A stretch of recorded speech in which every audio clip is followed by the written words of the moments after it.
In the landscape of fictional magic structures, most power systems suffer from a fatal flaw: narrative inflation. Eventually, strategy is abandoned, and victories are decided purely by who can scream the loudest or unlock the flashiest transformation. But in 1998, manga author Yoshihiro Togashi introduced a system that operates with a flawless, unbreakable internal logic. It is called Nen, literally translating to mind force or sense. At its core, Nen is the conscious manipulation of aura, the invisible life energy produced by all living organisms. To the general public, this power does not exist. It is a strictly classified secret, actively suppressed by international states and the Hunter Association to prevent civilization from spiraling into absolute chaos. When the public witnesses Nen, they dismiss it as mere parlor tricks, psychics, or extreme psychological focus. But in reality, it is a dangerous paranormal weapon system. Today, we are opening the official field manual, from the physiological basics to the advanced combat techniques, and finally to the psychological affinities and their absolute exceptions. This is the complete structural breakdown of Nen. First, the anatomy of aura. Every living being produces aura, and it is directly tethered to an individual's physical stamina and survival. Energy exits the body through thousands of microscopic biological points called aura nodes. In an ordinary civilian, these nodes are naturally unsecured. Aura constantly leaks out, stemming up and evaporating off the top of the head like water vapor from a boiling kettle. It is a harmless but constant drain of vital force. To utilize Nen, these nodes must be fully unlocked. There are only two pathways to achieve this awakening. The two paths of awakening. The first is the traditional standard path, a slow, safe progression, achieved through years of rigorous mental conditioning and meditation. The second path is a shortcut known as initiation or baptism. This occurs when an active Nen user physically attacks a non-user, forcing a violent influx of external aura into their body to rupture the nodes open. At places like the 200th floor of Heaven's Arena, this baptism is standard practice for welcoming newcomers, but it is an incredibly taboo method. If the initiator is inexperienced or malicious, the raw shock can cause permanent physical mutilation or instant death. Furthermore, if the victim is not a rare prodigy capable of immediately adapting, the sudden, uncontained leakage of life force will cause catastrophic exhaustion, leading to a permanent coma. Sensory perception and tracking. Once your nodes are open, you enter a new sensory reality. Aura is completely invisible to ordinary people. It can only be perceived once a user opens the specific nodes inside their own eyes. To the touch, standard aura feels like a warm, viscous fluid. However, highly refined, powerful aura carries a physical texture akin to needles pricking into the skin. If a master injects raw malice or bloodlust into their output, the energy becomes physically palpable, creating an invisible, psychological wall capable of paralyzing or physically damaging an unprotected target on the spot. Because all living things emit this energy, skilled practitioners use aura perception as a radar system to track targets, read an opponent's exact power level, or conversely, artificially suppress their own flow to pass as ordinary civilians. The second aspect of Nen that you need to understand is the four major principles. Every advanced application of Nen is built upon the basic manipulation of aura flow. To master the system, a student must internalize the four major principles established by the Shingen-Ryu School of Kung Fu. First, Ten. The first principle is Ten, meaning to envelop or shroud. Once your nodes are blown open, Ten is the manual process of locking the outer perimeter of your energy. Instead of letting your aura leak away, you force it to flow steadily around the contours of your body, creating a thin, protective skin of energy. For a novice, maintaining Ten requires intense, unbroken concentration. For a master, it becomes pure muscle memory, an involuntary reflex maintained even while sleeping. Ten slows down the physical aging process, by keeping vital energy locked inside the body. Tactically, it serves as your baseline armor, offering total protection against emotional aura attacks and minor physical impacts. Second, Zetsu. The second principle is Zetsu, meaning to suppress or null. If 10 is containment, Zetsu is a total shutdown. By manually forcing every single aura node to close like a valve, the user completely halts the outflow of energy.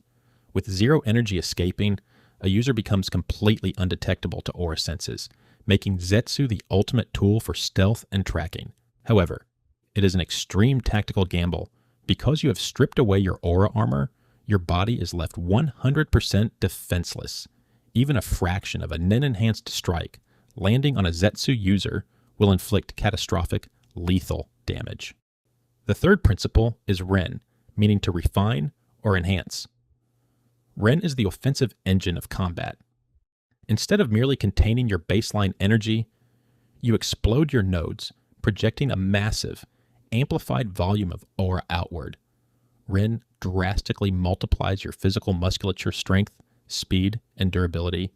It builds the raw reservoir of power required to fuel complex, advanced combat techniques. However, Ren is an expensive asset. It constantly drains your stamina.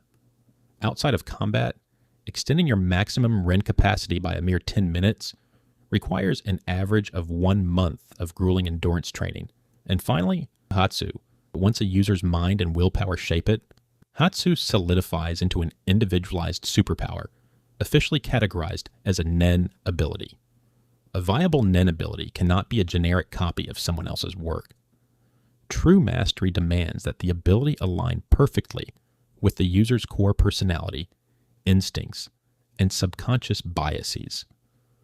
While abilities can be physically stolen, borrowed, or inherited through specific conditions, an individual can never reach peak combat efficiency if they merely mimic another user's mind. The 7 advanced techniques. Once the 4 basic principles are hardwired into muscle memory, a practitioner moves into tactical combat engineering. By blending, focusing, and manipulating Ten, Zetsu, and Ren, users activate 7 advanced techniques that dictate high-tier warfare. First, Gyo. The most common advanced application is Gyo, meaning to focus. By utilizing an advanced strain of Ren, a user concentrates a heavy portion of their active aura into one precise body part. Concentrating Gyo into the fists maximizes kinetic strike power. Most crucially, concentrating Gyo into the eyes is the only way to see through advanced concealment techniques. However, Gyo is a mathematical trade-off. If you shift 70% of your aura to your eyes, the rest of your physical body is left with only 30% protection. Second, In is an advanced evolution of Zetsu. While Zetsu shuts down aura completely, In allows your aura to remain fully active and projected, but renders it entirely invisible to the physical and energetic senses of others. With In, a warrior can conjure invisible traps, launch unseen projectiles, or hide weapon lines mid-air. The only countermeasure to expose an object hidden by In is to focus Gyo into your eyes. Then we have an N is the ultimate spatial sensory web. It is achieved by explosively projecting your aura outward via Ren, and then using an advanced application of Ten to lock that expanded energy into a perfect, stable sphere around your body. Anyone who enters this sphere instantly alerts the user's mind to their exact shape, velocity, and position. While average masters can project an N of several meters, top-tier monsters can extend their sensory web across kilometers for days at a time. We also have Shu, allows a user to extend the perimeter of their Ten around an external object they are holding by treating a weapon, a shovel, or even a simple playing card as an extension of their own body. The object inherits the exact durability, hardness, and kinetic amplification of the user's personal aura. Ko is the high-risk evolution of Gyo. Using Zetsu, you completely shut down the aura across 99% of your anatomy, forcing every single drop of your active life energy to concentrate into one solitary point, such as a single fist. Because it condenses 100% of your raw power into a single strike, Ko delivers apocalyptic offensive destruction. However, because the rest of your body is left at an absolute 0% defense, mistiming a Ko strike against an opponent's counterattack is an instant suicide sentence, which leads us to Ken. To defend against a Ko strike, users utilize Ken. Ken is an advanced defensive state where you maintain a maximum output rent across your entire body continuously. It provides a solid, uniform shield against unexpected omnidirectional attacks, but it is incredibly exhausting, rapidly draining a user's stamina pool over minutes of sustained combat. Finally, we have Ryu. Ryu is the term for use of Gyo while in a state of Ken. It means the user gathering most of their aura in one spot to make it stronger, but not neglecting the rest of the body and leaving it defenseless. For example, the user can focus 70% of one's aura in one fist and 30% everywhere else as one is about to strike, or 80% in one's leg and 20% everywhere else to block an incoming kick.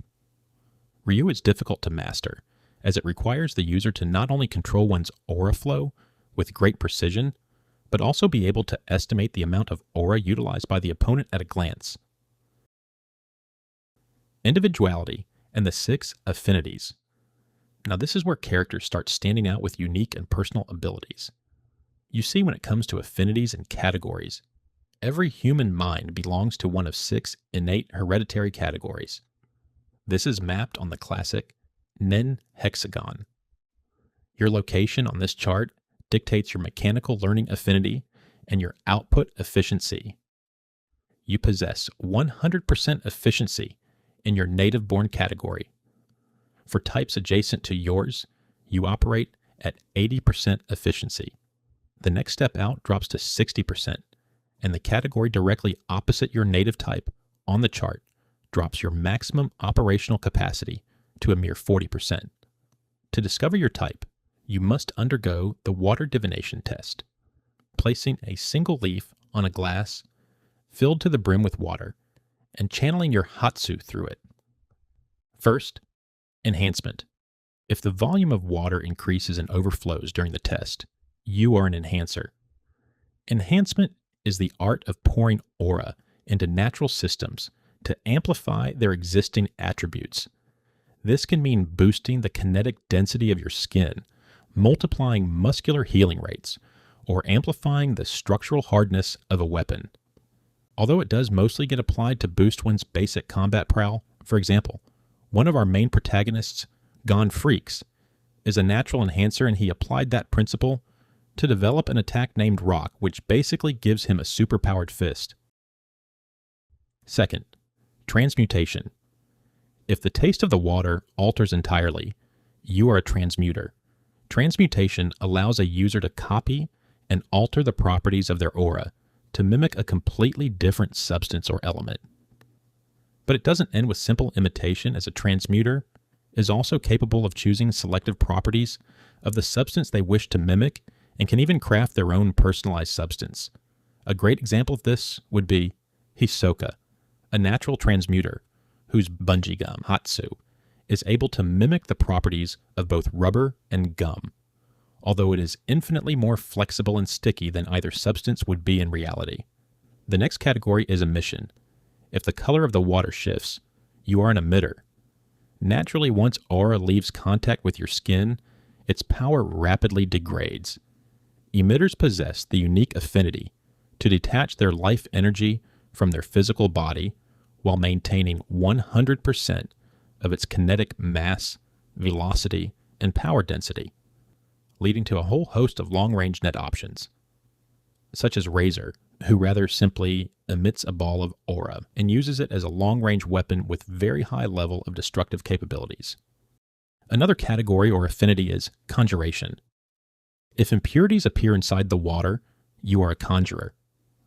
Conjuration is the highly complex process of condensing your aura to manifest actual physical matter in the real world.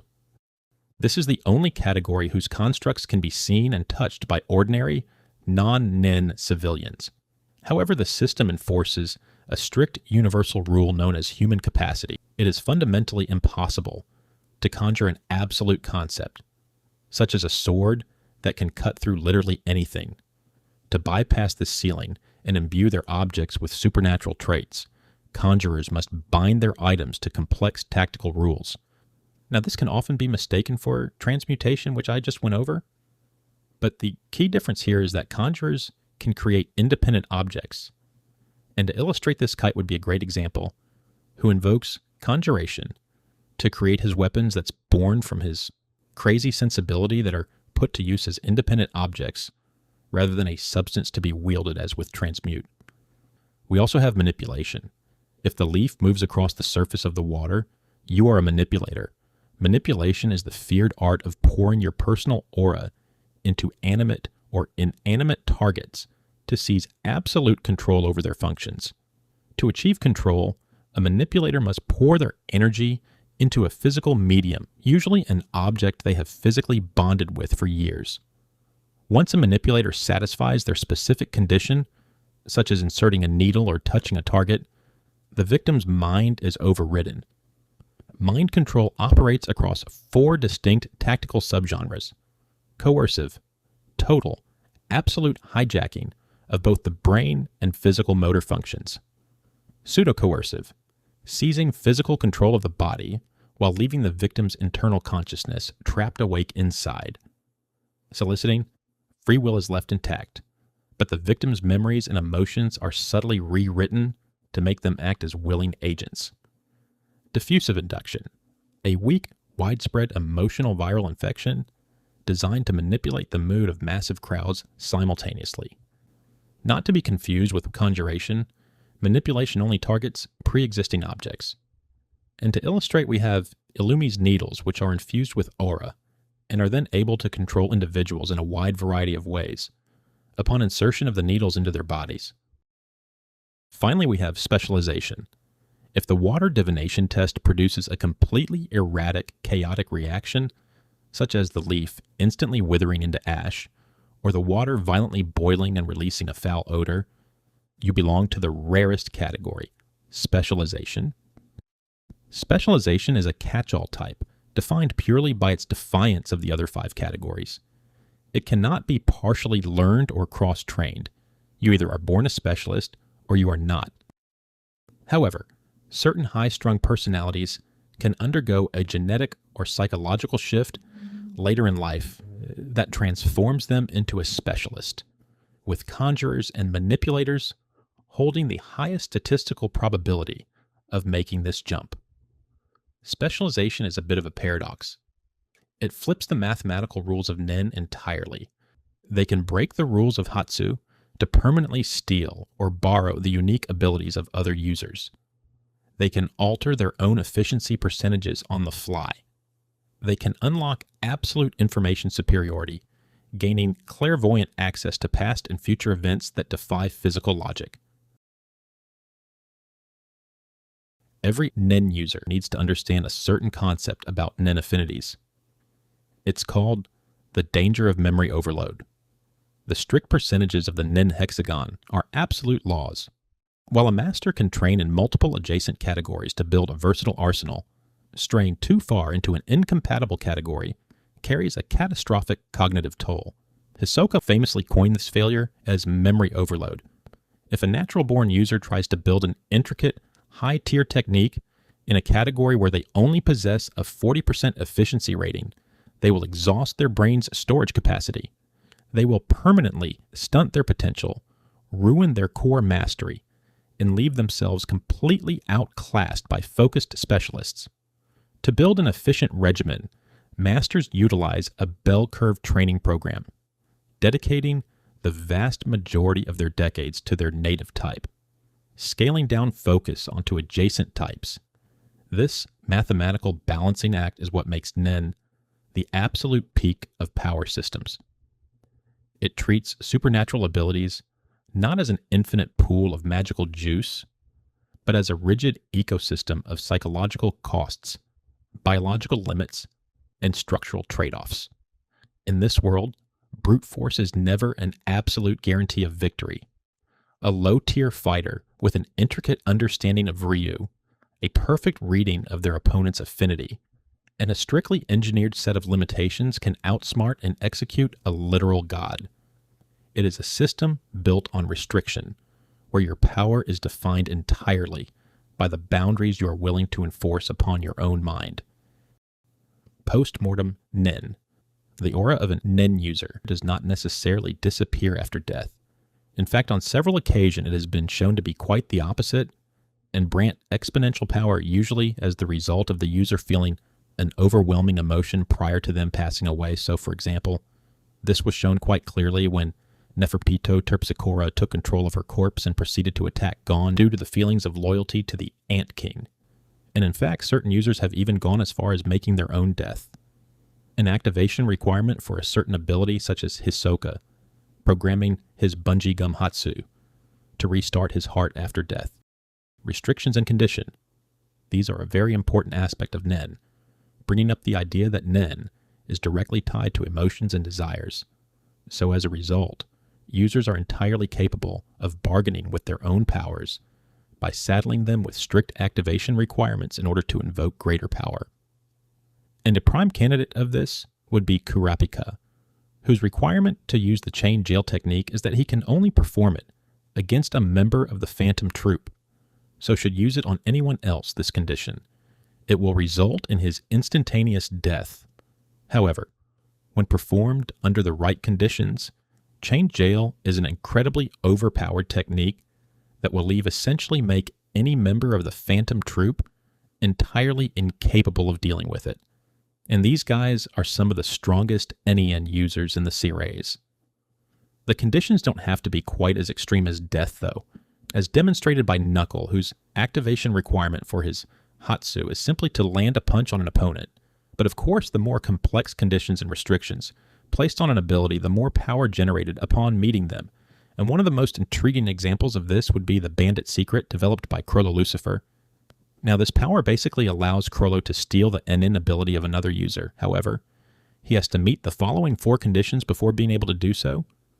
Firstly, he must witness the desired ability in action with his own eyes.